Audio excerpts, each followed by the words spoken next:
क्यों नहीं समझ पाए? सीरो सर्वे नहीं आया था क्या फरवरी में? कौन पढ़ता है सीरो सर्वे? किसके लिए आता है वो सीरो सर्वे?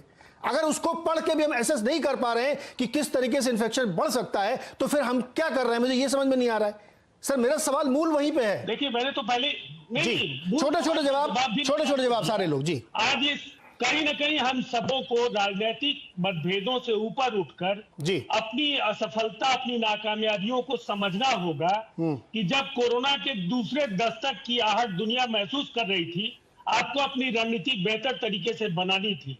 इसके लिए केवल सेंटर या किसी स्टेट को ब्लेम करने के बजाय इसके लिए डॉक्टर्स रिस्पॉन्सिबल हैं, इसके लिए मीडिया रिस्पॉन्सिबल है, इसके लिए पॉलिटिकल पार्टीज रिस्पॉन्सिबल है, आप सब, हम सब लोग इसके लिए रिस्पॉन्सिबल हैं।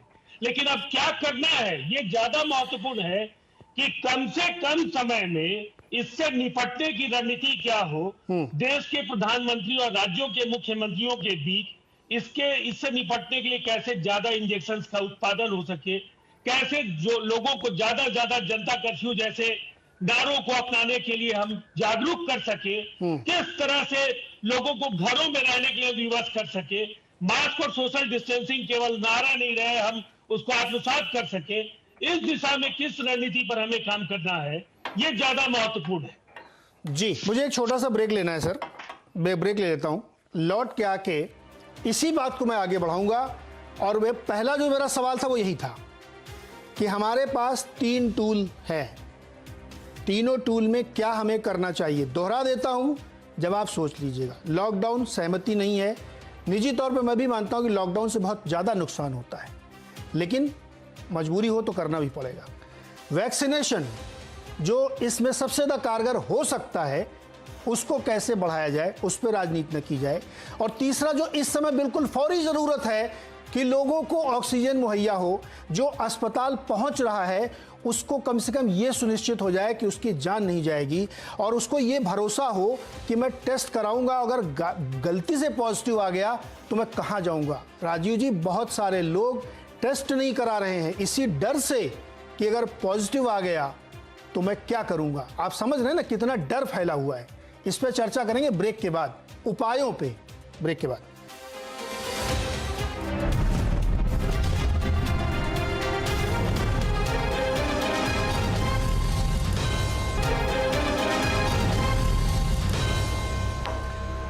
स्वागत है एक बार फिर से आपका। और कोरोना से जंग जो चल रही है, इसको कैसे जीता जाए और लोगों का दर्द कैसे कम किया जाए, इसी पे बातचीत हो रही है।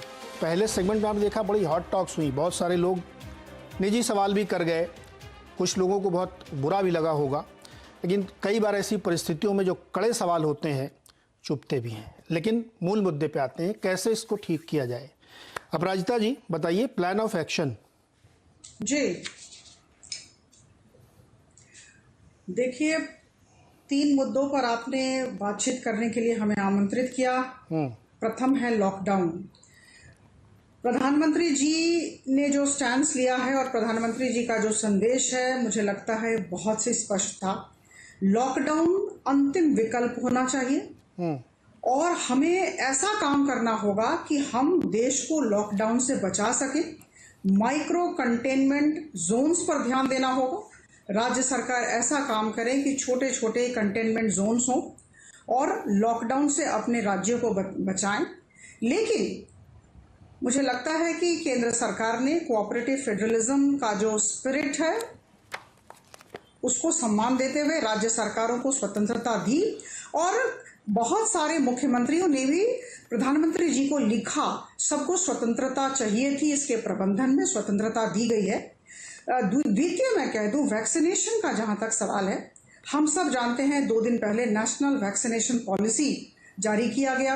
1 मई से इसे लागू किया जाएगा और इसमें केंद्र सरकार और राज्य सरकार मिलकर काम करेंगे। इसमें प्राइवेट पार्टीज को ले आया गया है और सारी बातें बड़ी पारदर्शिता के साथ देश के समक्ष रखी गई हैं। और तीसरी बात जो बहुत प्रमुख बात है वो है ऑक्सीजन। ऑक्सीजन के बारे में भी जब हमने चर्चाएं आरंभ की थी, उस समय भी हमने ऑक्सीजन के बारे में कहा था। मैं बहुत ही आत्मविश्वास के साथ कहती हूँ कि देश में ऑक्सीजन की कमी नहीं है और केंद्र सरकार ऑक्सीजन की कमी नहीं होने देगी। 6,822 metric ton per day, 6822 metric ton per day मुहैया कराएगी 20 हाई बर्डन स्टेट्स को, कहीं कोई दिक्कत नहीं होगी। 480 मेट्रिक टन दिल्ली को दिया गया है, उनका कोटा था 378 मेट्रिक टन, उन्हें अभी 480 मेट्रिक टन दिया गया है। उनका कहना है कि उन्हें 700 मेट्रिक टन दिया जाए। मुझे लगता है केंद्र सरकार इस पर भी विचार कर रही है। लेकिन मैं कह दूं, जब मैंने बातचीत शुरू की थी, मैंने 2 शब्दों का प्रयोग किया था, प्रबंधन और कार्यान्वयन। देखिए, एक होता है नीति की तैयारी करना, नीति की तैयारी भी स्टेक होल्डर कंसल्टेशन के साथ हो, राज्य सरकारों के साथ मिलके हो, और वो किया गया। केंद्र सरकार राज्य सरकारों के साथ खड़ी है, लेकिन प्रबंधन, मैं बार बार कहूंगी, प्रबंधन इज मैनेजमेंट और कार्यान्वयन इज इम्प्लीमेंटेशन। ये जो 2 अंग्रेजी के शब्द और हिंदी के शब्द है, मुझे लगता है इस पर राज्य सरकारों को ध्यान देना। ठीक है, राधिका जी से पूछते हैं। राधिका जी, प्रबंधन और कार्यान्वयन, वैक्सीनेशन ठीक हो, तो राज्य सरकारों को करना है, एलोकेशन। केंद्र सरकार तो आपकी मदद कर ही रही है, बताइए प्लान ऑफ एक्शन।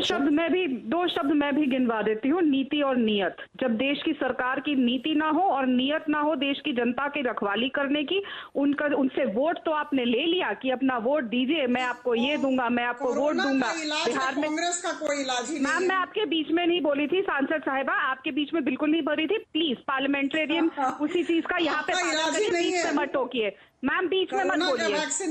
कांग्रेस का तो वैक्सीन ही नहीं है। प्लीज बीच में मत बोलिए, प्लीज बीच में मत बोलिए, थोड़ा सा प्लीज, समय कम होता है, अपनी अपनी बात रखें प्लीज। जो आपने बात बोली, अपराजिता जी उनको अपनी बात रखने दीजिए। ऑक्सीजन की कमी नहीं है, क्या बात कर रही है?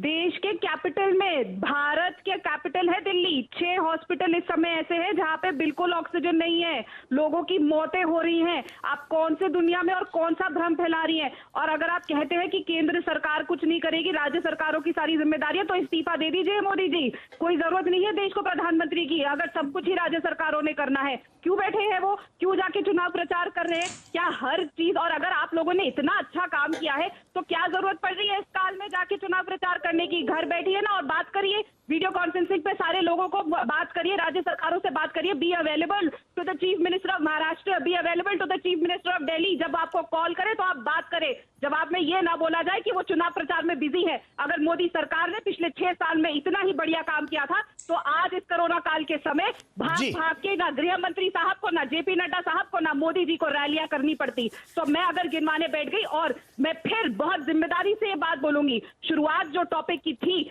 आपको अब जागना पड़ेगा और मीडिया को इसमें सबसे बड़ा रोल अपनाना पड़ेगा। आपको सभी उन नेता को, चाहे वो मोदी जी हो, अमित शाह जी हो या नड्डा जी हो, उनकी रैली कवर करनी बंद करनी पड़ेगी, जो बिना मास्क के घूमते हैं और शाम को आके टीवी पे ज्ञान देते हैं कि देश को माइक्रो मैनेजमेंट करनी चाहिए, देश को ये करनी चाहिए। देश ने सब कुछ किया, ताली बजाई, थाली बजाई, पीएम केयर फंड में डोनेट किया, मास्क पहना और 2 गज दूरी रखी। आपका समय है देश की जनता की रक्षा करना। आप बोलते हैं कि ऑक्सीजन कम लीजिए, आप बोलते हैं खुद सब कुछ करिए। अगर आपकी बस की नहीं है देश की जनता की रखवाली करना और हमें सांस लेने के लिए ऑक्सीजन देना, तो इस्तीफा दीजिए और छोड़ दीजिए, जाइए और करिए प्रचार। जी राधिका जी, हो गया, बात पर आप लोग इस्तीफा मांगने लगते हैं। राजीव रंजन जी, केंद्र कह रहा है कि राज्य अपने हिसाब से, सरकार से सवाल करने की, इसीलिए हमें राधिका जी, चौथे स्तंभ का काम भी राधिका जी सुनिए राधिका जी, मैं भी जिम्मेदारी से कह रहा हूं कि सुबह उठ के राहुल गांधी को भी अपना चेहरा देखना चाहिए शीशे में कि उन्होंने किस तरह की यहाँ राजनीति की। मुझे मत सिखाइए, आपके जैसे बहुत सारे प्रवक्ता यहाँ रोज आते यही बोल के जाते हैं। अपना ज्ञान अपने पास रखिए।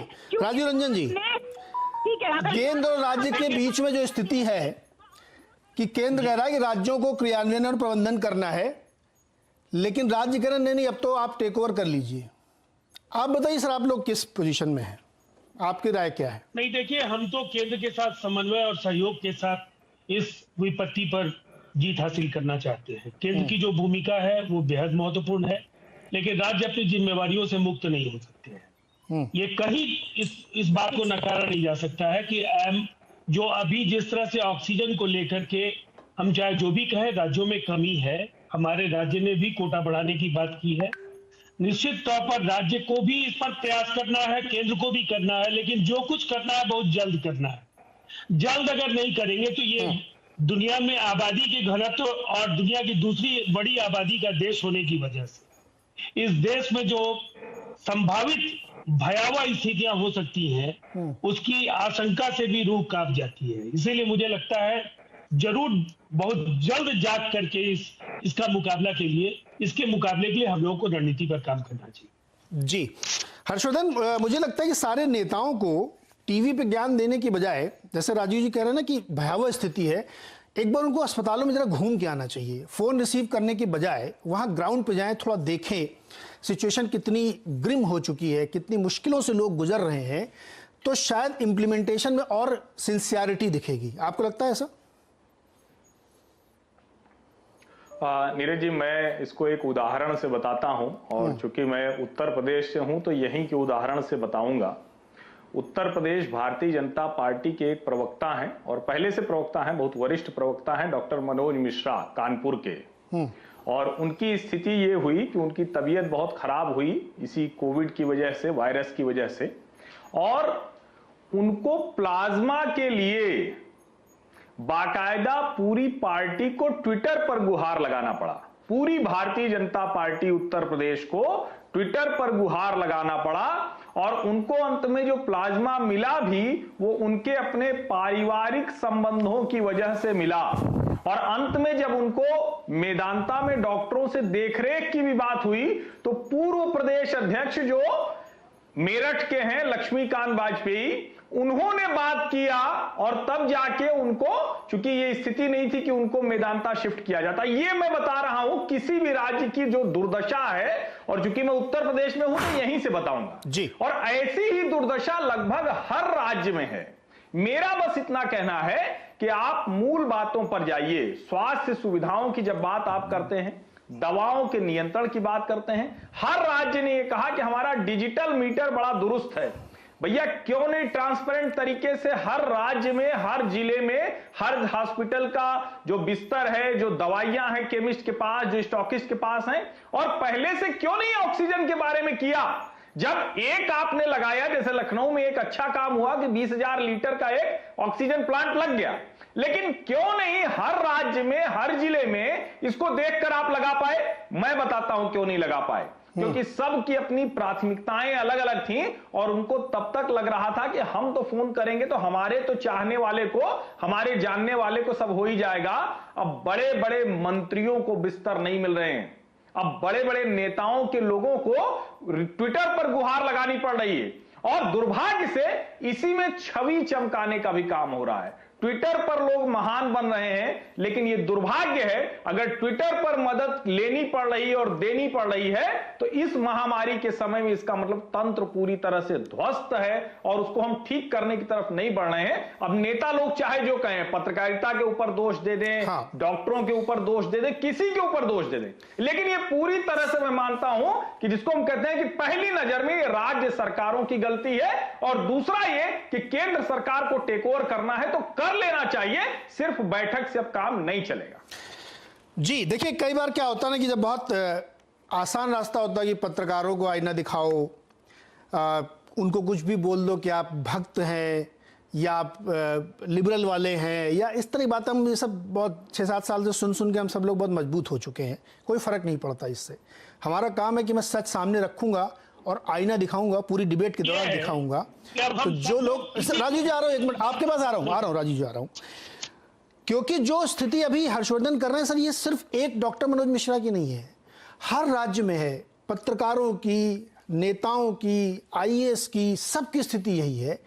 मैं सिर्फ ये हाईलाइट करना चाहता हूं कि सिचुएशन वाकई बहुत खराब है।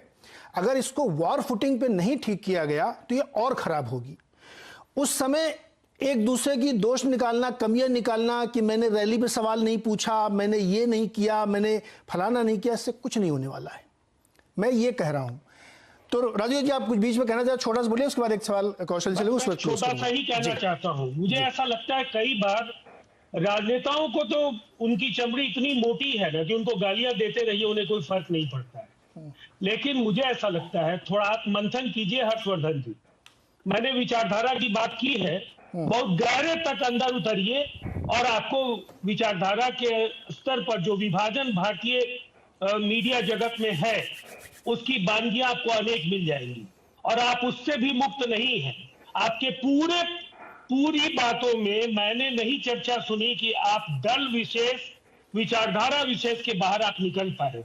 और इसीलिए जब आप हमें कुछ कहते हैं और हम लोग सुनते हैं, स्वीकार करते हैं, तो इतना उदार आपको भी होना होगा नहीं। कि आप अपनी कमियों को भी स्वीकारिए। राजीव जी,